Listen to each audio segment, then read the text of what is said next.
Sokakudo. 今回はアイオライトを磨いていきたいと思います。アイオライトは多色性の強さが特徴で、見る角度によっては青や紫、黄色や透明などいろんな表情を見せてくれます。今回のカットはシュガーローフを少し変形させたような形にしたいと思います。まずはじめに320番のダイヤモンドディスクで基準となる底面を削っていきます。この状態だとまだ削り残しがあるので、これがなくなるくらい削っていきます。基準になる面ができたら周りを削って形を作っていきます。今回の石は少しクラックが入っていたようで、これがなくなるまで削っていきます。クラックを取り除いた原石に合わせて形を調整していきます。今回はこの形でいきたいと思います。次は基準になる面の角を落としていきます。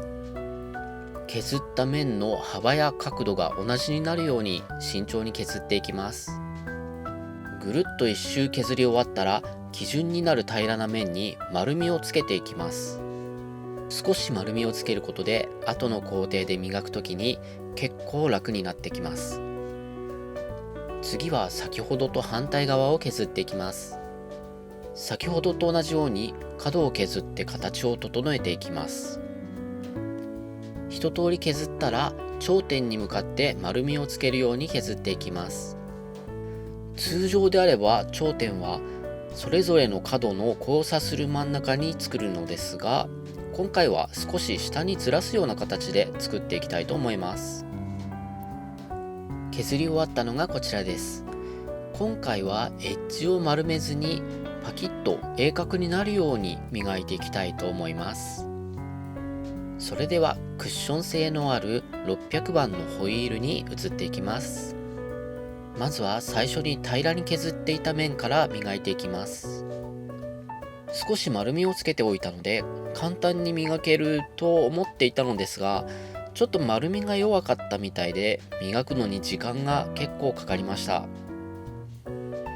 柔らかいホイールに当てると当てたところの端の方から磨かれていくので、真ん中が磨きにくくなってきます。なのでこのように真ん中の方に磨き残しが残りがちです。10分くらいかかってようやく磨き残しがなくなりました。残りの面もすべて磨き残しがないように確認しながら磨いていきます。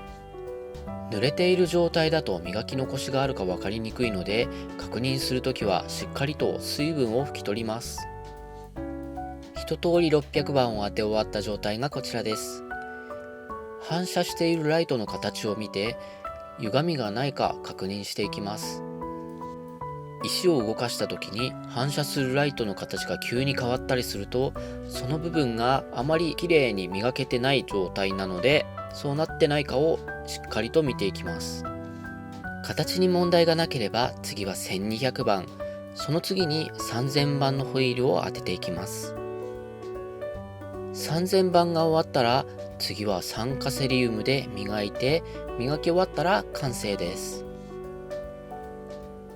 角度によってかなり色が変わっていい感じですね。削っている途中で少しクラックが出てきてしまいましたが、これは削ってもまた出てきそうなので今回はこれで良しとしたいと思います。完成したのがこちらです。